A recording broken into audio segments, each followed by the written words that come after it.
Ok, buenos días jóvenes, días, tardes, noches, no sé qué horas vean este video. Vamos a retomar lo que es el tema correspondiente a los engranes. Eso ya lo empezaron a ver en algunos videos anteriores y alguna información anterior que les empecé a mandar. Eh, Aquí, por ejemplo, tenemos diferentes tipos de engranes, como pueden ver en las imágenes. Engranes rectos, que es lo más común. Estos son los más comunes engranes los comunes más engranes que se pueden observar. Tenemos helicoidales, engranes rectos compuestos, donde tenemos dos engranes en un mismo eje, en un mismo tipo de engrane. Helicoidal doble, de corona, sin fines, corona recto, corona de inglete, cremallera, que sería recto, engranes en espirales, en inglete, perdón. Eh, Esta relación de engranaje tiene que ver directamente con dos circunferencias. Estas dos circunferencias que serán el paso diametral, o el diámetro de paso, que básicamente ese diámetro de paso sería donde inciden los dos engranes y donde se conjugan para poder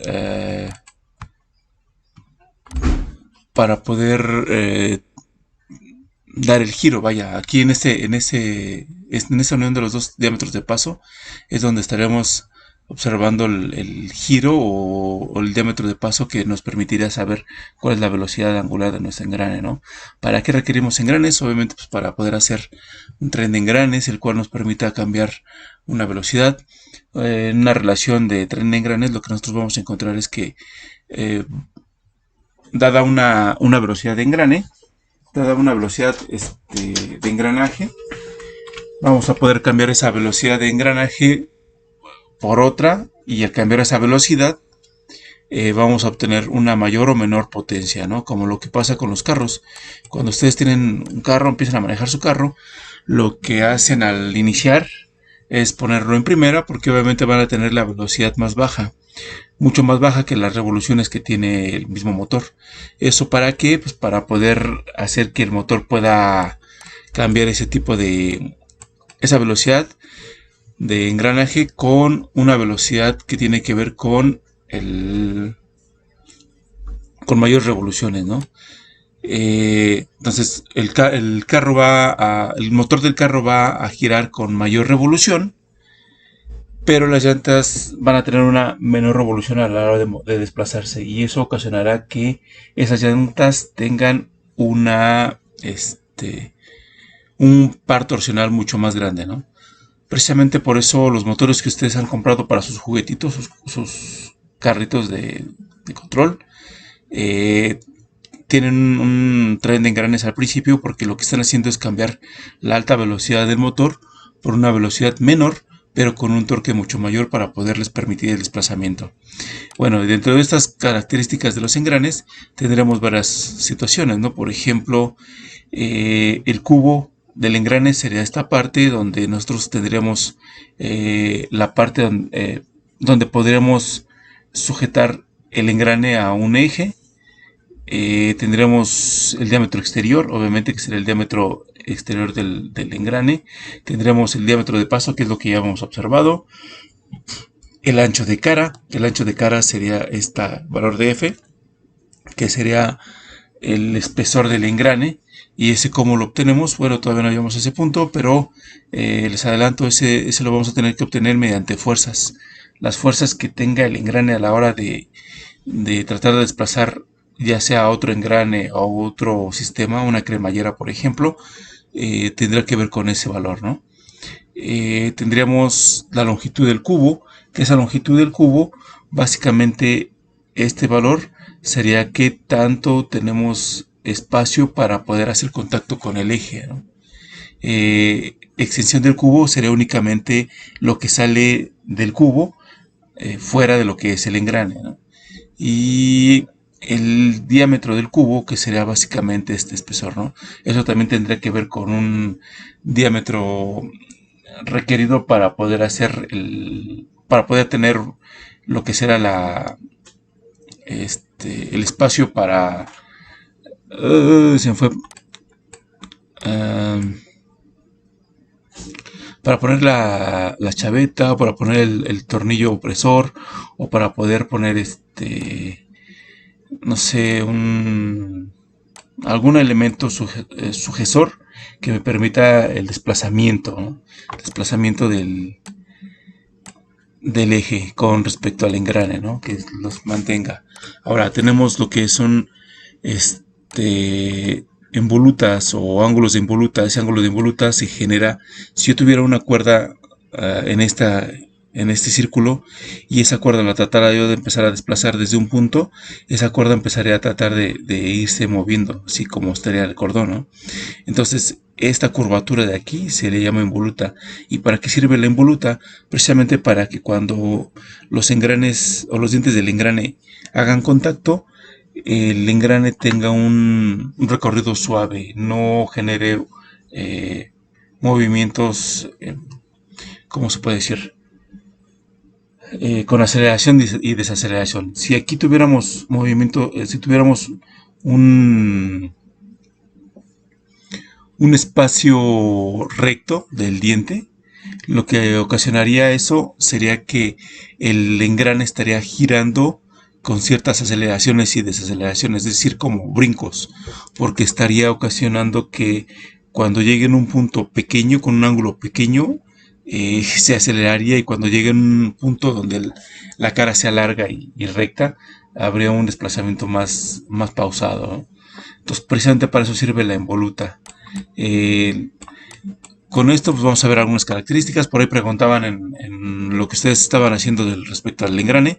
Les repito con lo mismo que les dije aquella vez. Esto es información nada más meramente para retomar el tema, porque según yo ya lo tienen visto, ya lo han observado. Entonces aquí tendríamos lo que es el ancho de cara, que es lo que me estaban preguntando por ahí, que también ya vimos acá, que es el ancho de la cara, esta parte de aquí.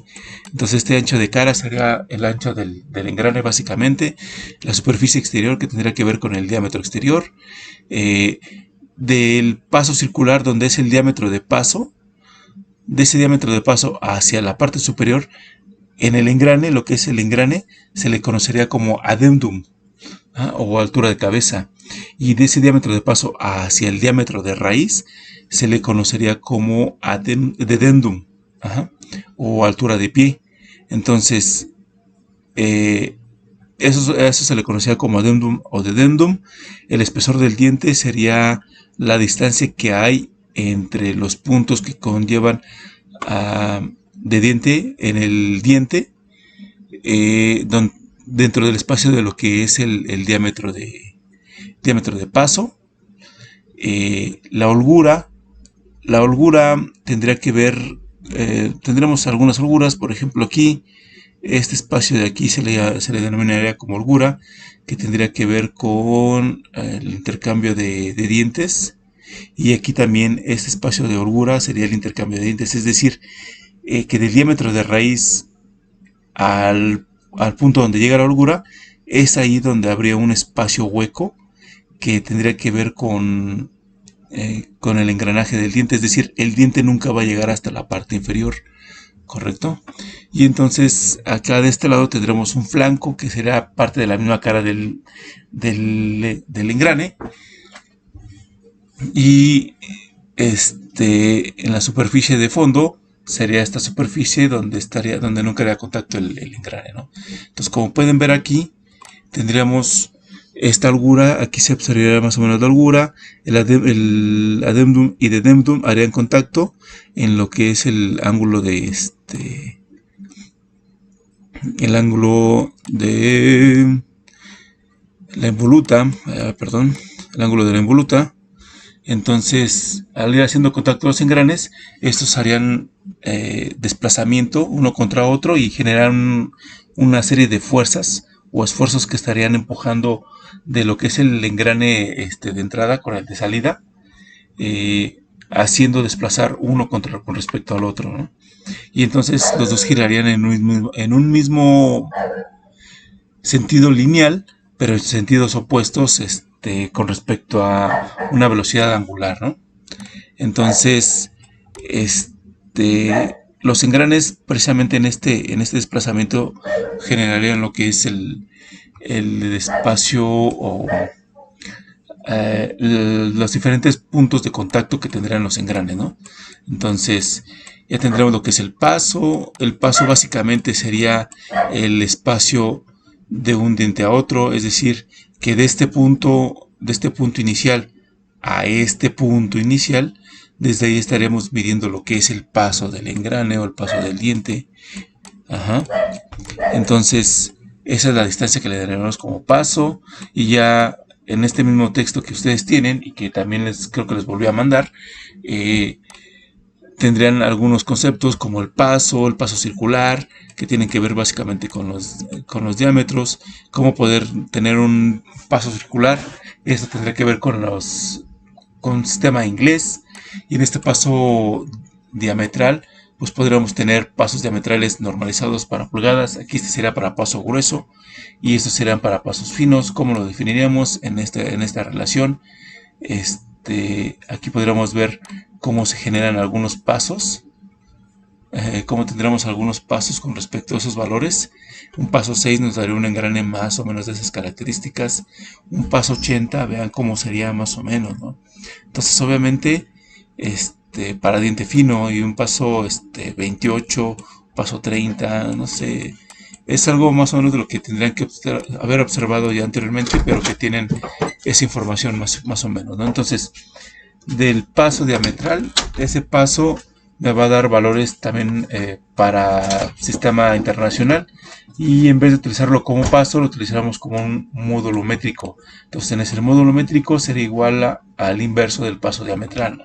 Y así podemos cambiar entre valores y utilizar ambos, ¿no? Entonces, los módulos normalizados, aquí los veríamos. Un módulo métrico, no sé, de 1 sería igual a un paso normalizado de 24, ¿no? Entonces, esa sería la relación entre pasos, ¿no? Este de aquí sería el paso equivalente, que sería el valor directo, y el normalizado sería el que se tendría que utilizar. ¿Estamos de acuerdo? Entonces, ya con esas características, el adendum, dedendum, la holgura, cómo obtendríamos esos valores. Aquí encontraron ustedes las fórmulas. Se supone que ya hicieron un ejercicio de esto. Entonces, todos estos valores tendrían que darles un valor de lo que es el engrane, ¿no?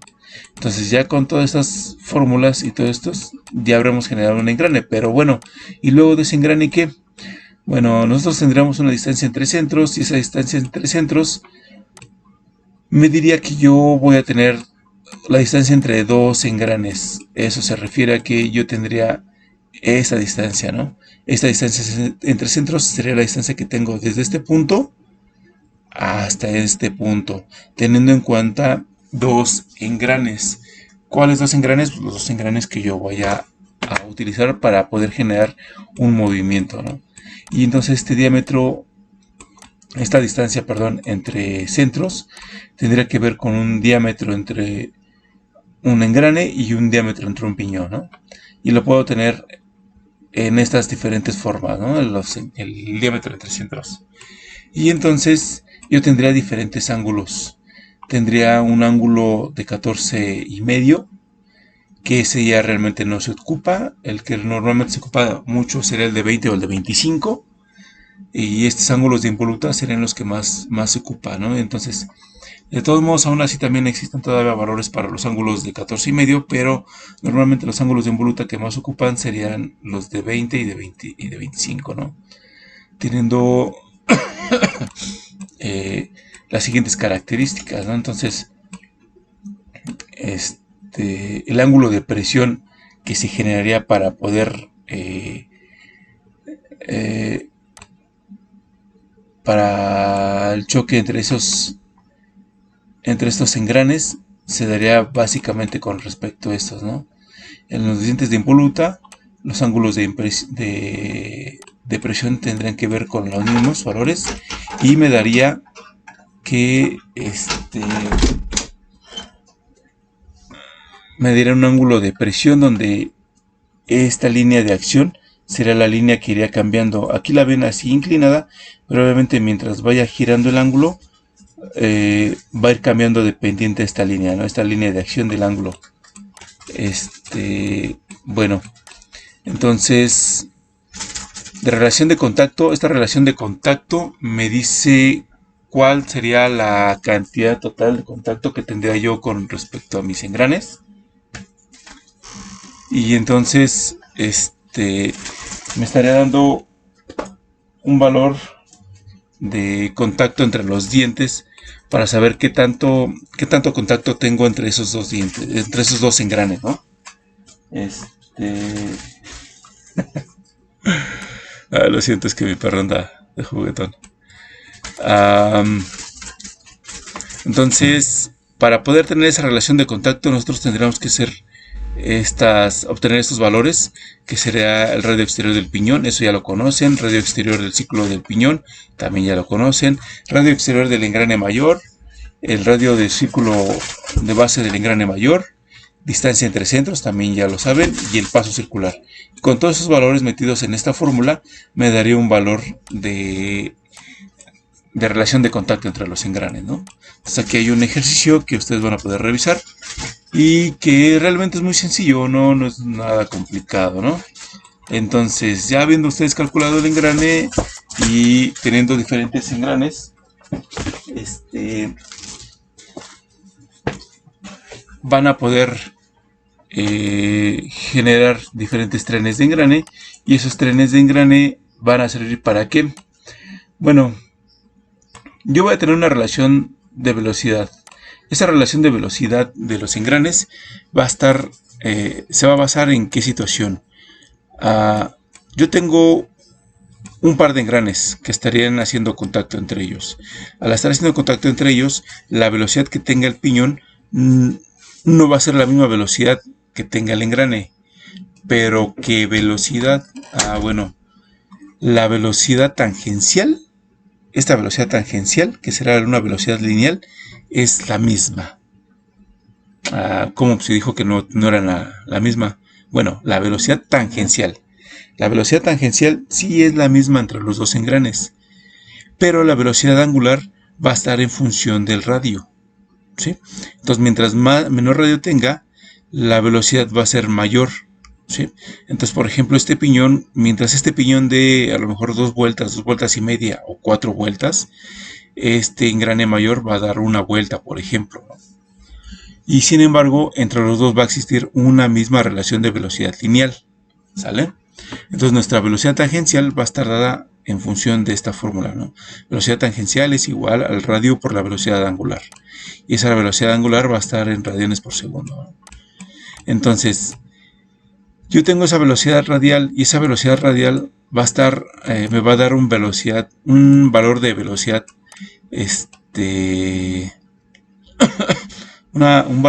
la velocidad del engrane. Y entonces esa velocidad de engrane va a estar dada en función de esta fórmula. ¿A qué se refiere? Bueno, yo sé que de los dos engranes, permítanme hacer un cambio. Yo sé que de los dos engranes, lo que voy a tener es lo siguiente. De estos dos engranes, en este punto la velocidad tangencial va a ser la misma, pero la velocidad angular va a ser diferente.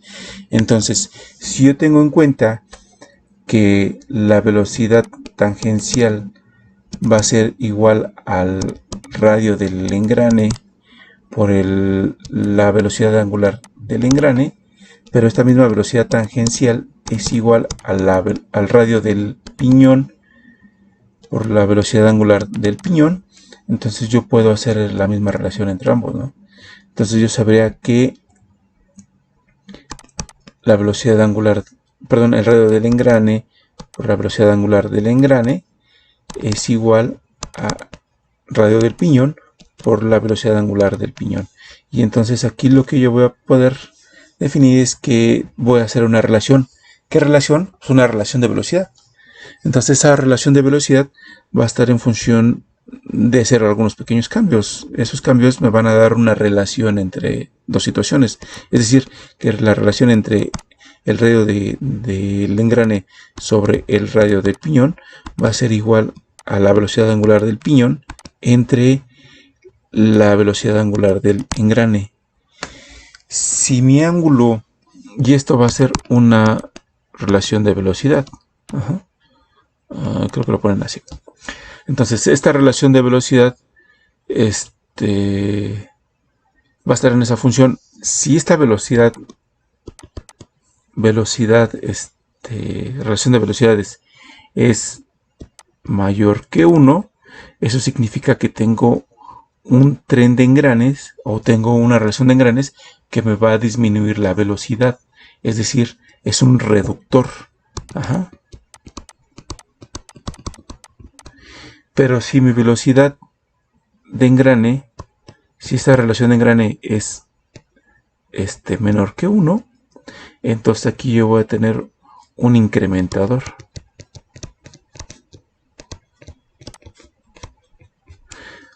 ¿A qué se refiere esto? Bueno, si yo tengo un reductor, es como cuando yo pongo mi carro en primera para poder avanzar.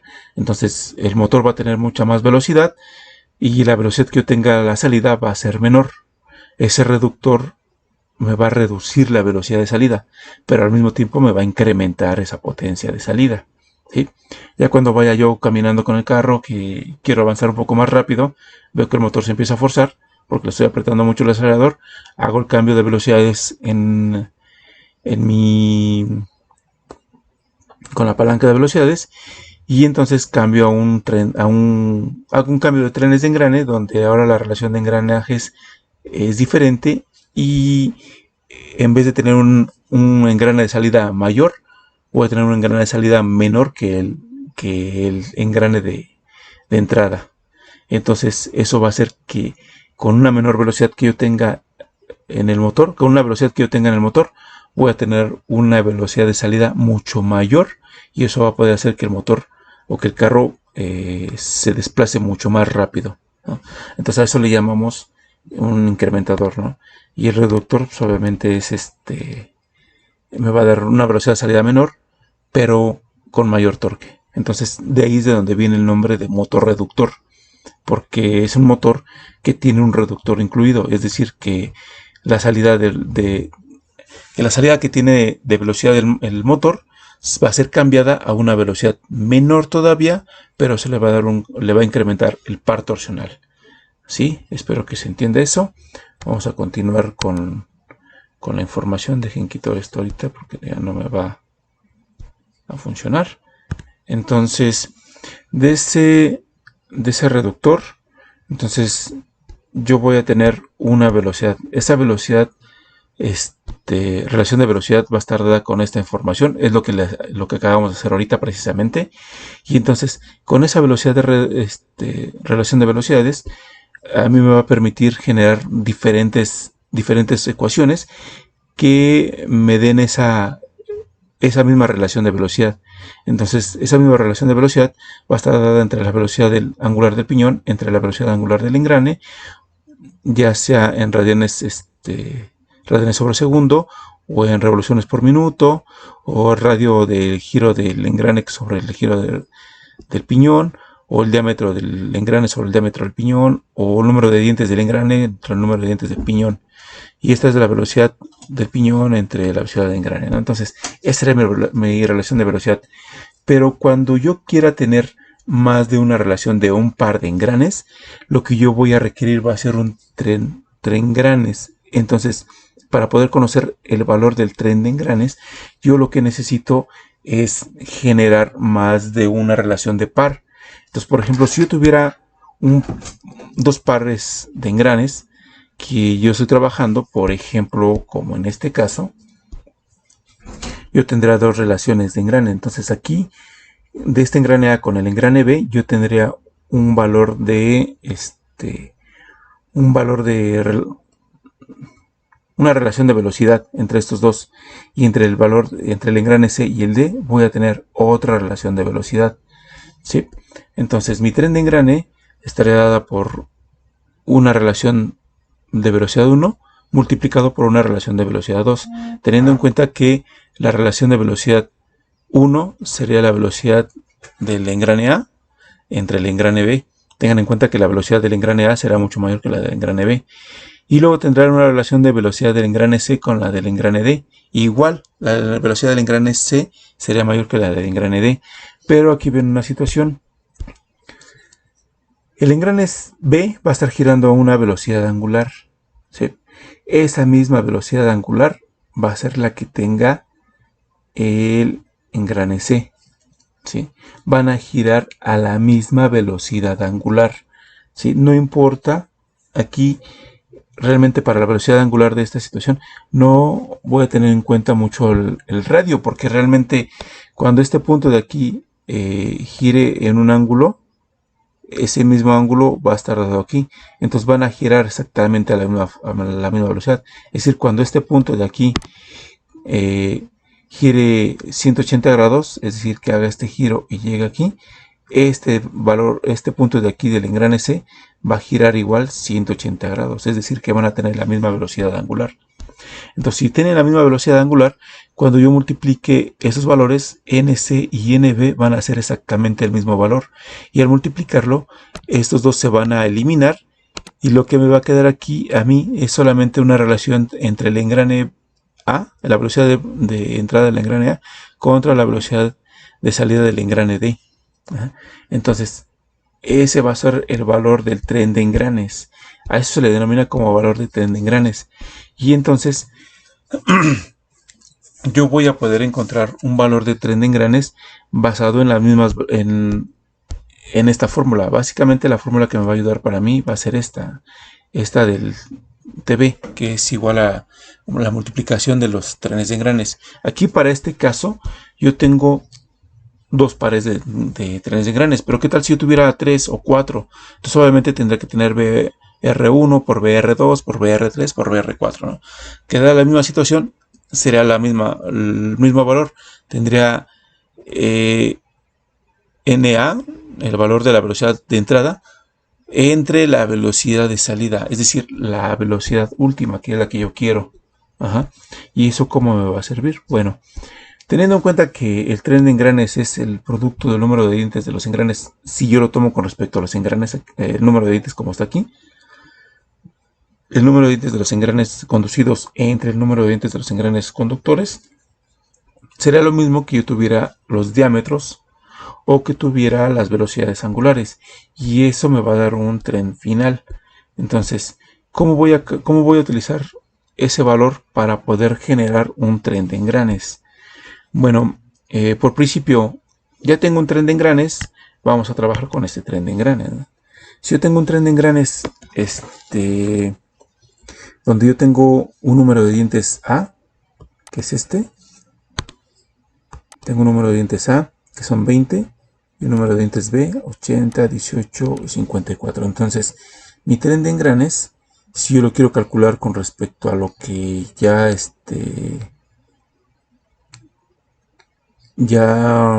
vimos ahorita en la fórmula, entonces el tren de engranes básicamente TB va a ser igual al número de engranes de, como lo tenemos,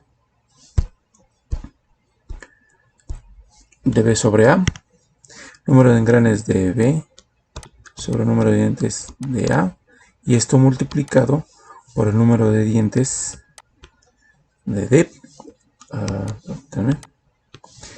número de dientes de D sobre el número de dientes de C, ¿sale? Que sería la misma fórmula que tendríamos aquí.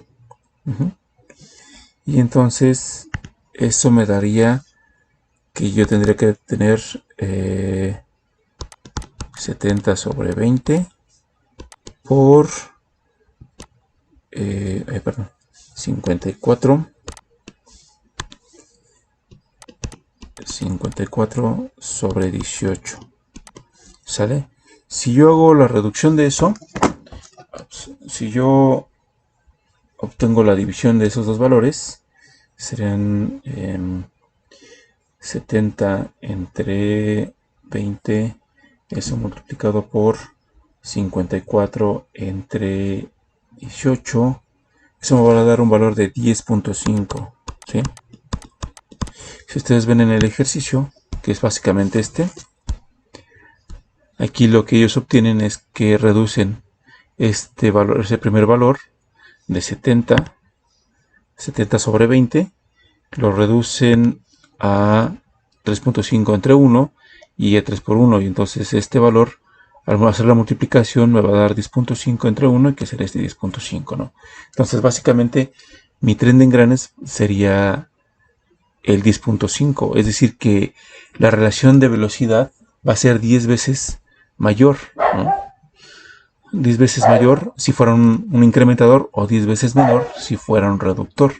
Entonces, así es como funciona esta situación, ¿no? Entonces, aquí por ejemplo en el problema ejemplo 8.2, dice: para el tren de engranes de la figura 8.16, si el eje de entrada gira a 1700 revoluciones por minuto en sentido de las manecillas de reloj, calcule la velocidad del eje de salida y la dirección de rotación. Ok. Entonces, para calcular la salida en este tren de engranes, finalmente lo único que tengo que hacer es utilizar la velocidad de entrada con respecto a la velocidad de salida, y con esa relación yo voy a poder determinar ese tren de engranes, ¿no? Que es lo que acabamos de hacer precisamente, ¿no? Tengo mis dientes de salida con respecto a los de entrada en los engranes, hago la multiplicación y entonces obtengo este valor de tren. Entonces, si yo tengo ese tren, la velocidad de salida que yo tenga aquí estaría dada por la fórmula que sería que tren de engranes, lo siento, el valor del tren de engrane sería igual a la velocidad angular, más bien la velocidad de la entrada, que se le da, sobre la velocidad de salida, ¿no? Que sería el de que sería básicamente esto, ¿no? Esta fórmula que habíamos visto por acá. Aquí. Entonces, en esta misma de aquí, que será la velocidad, igual esta de acá. Entonces, en esa relación de velocidad, yo lo que tendría que hacer básicamente para conocer la velocidad de salida es pasar despejar la velocidad de salida, y entonces me quedaría que la velocidad de salida es igual a la velocidad de entrada sobre mi tren de engranes, y eso sería a las 1700, dicen 1750 revoluciones por minuto entre 10.5, y entonces 1750 entre 10.5 sería igual a 166.66 RPM, ¿no? Entonces esta sería realmente mi velocidad de salida del engrane. Entonces, para eso sirven los trenes de engrane, ¿sí? Para poder generar una salida que yo quiera. Aquí ya, por ejemplo, tenemos los engranes y es lo que obtenemos, ¿no? Con una simple inspección podremos ver que si este engrane gira en sentido horario, el siguiente engrane va a girar en sentido antihorario, ¿sí? Por lo cual el engrane C también va a girar en sentido antihorario, y finalmente el engrane D va a salir en sentido horario. Si la entrada gira igual en el mismo sentido que la de salida, eso se le considera como un tren positivo, y por lo cual cuando nos dicen calcula la velocidad del eje de salida y su dirección de rotación, entonces la dirección sería en sentido positivo, porque los dos estarían girando en el mismo sentido. ¿Cuándo no sucedería eso? ¿Cuándo ocurriría lo contrario? Bueno, pues cuando, por ejemplo, si yo tengo un tren de engranes, el cual es el mismo tren de engranes, pero entre medio de ellos dos pongo un engrane loco. A este engrane se le llama loco porque realmente no está haciendo ninguna acción. Simplemente este engrane loco, lo único para lo que sirve es para cambiar el sentido de giro. Entonces, si este gira en sentido horario, el otro va a girar en sentido antihorario, lo mismo que el engrane en C.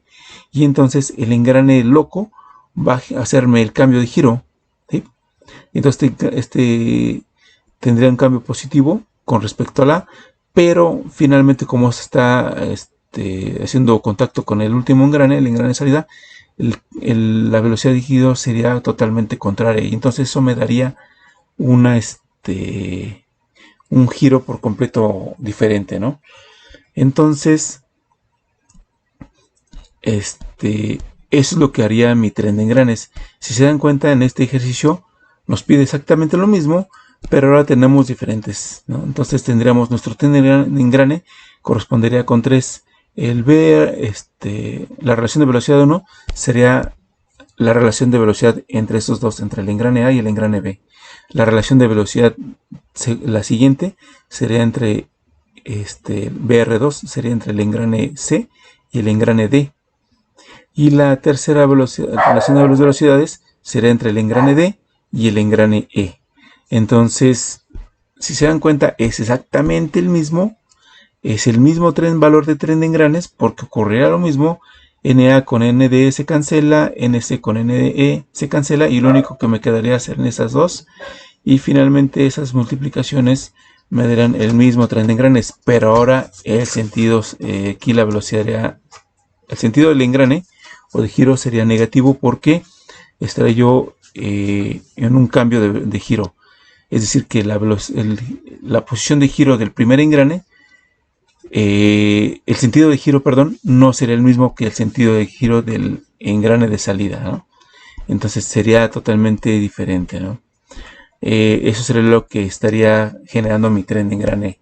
Ahora, si yo tuviera un engrane interno, pues obviamente cuando gire en este sentido horario, también va a girar en sentido horario, ¿no? A menos que tuviera un engrane planetar dentro de esto, ¿no? Un engrane loco, y eso ocasionaría que el sentido cambiara también, ¿no? Entonces la distancia entre centros, por ejemplo, para este tipo de engranes, se daría con esta relación, ¿no? Lo que es el radio, básicamente lo que aquí nos dice es que la distancia entre centros sería el diámetro del engrane menos el diámetro del piñón entre 2, es decir, la distancia del radio del engrane menos la distancia del radio del piñón, ¿no? Que sería esto, ¿no? Entonces, esta distancia de aquí del radio con respecto a toda esta distancia, ¿no? Me daría esta distancia entre centros. ¿Ok? Entonces, ya que tengo esta distancia de engranes, tengo que tomar en cuenta algo. ¿Cómo voy a calcular los dientes de engrane? ¿Cómo voy a determinar esos dientes de engrane para que mis engranes funcionen correctamente? Bueno, para eso vamos a ver la siguiente situación. Bueno, esto no lo vamos a tomar mucho en cuenta. Es el mismo caso, nada más que aquí lo que nosotros tendríamos serían dientes helicoidales. Es la misma situación, tendríamos un ángulo de entrada con respecto a los engranes.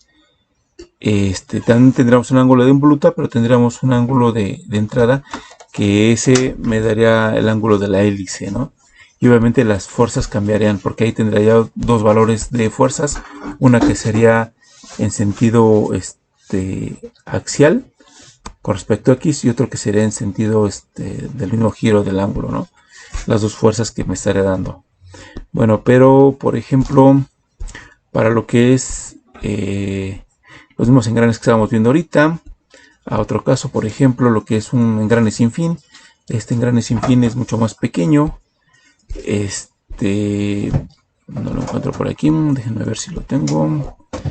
No, creo que estaba más atrás. Entonces, finalmente, ¿qué me da ese tren de engranes? Ese tren de engranes tiene que ver con una situación. Dejen ver. Permítanme un segundito, nada más. Un segundito. Ok, entonces a lo que quería hacer mención también es lo siguiente.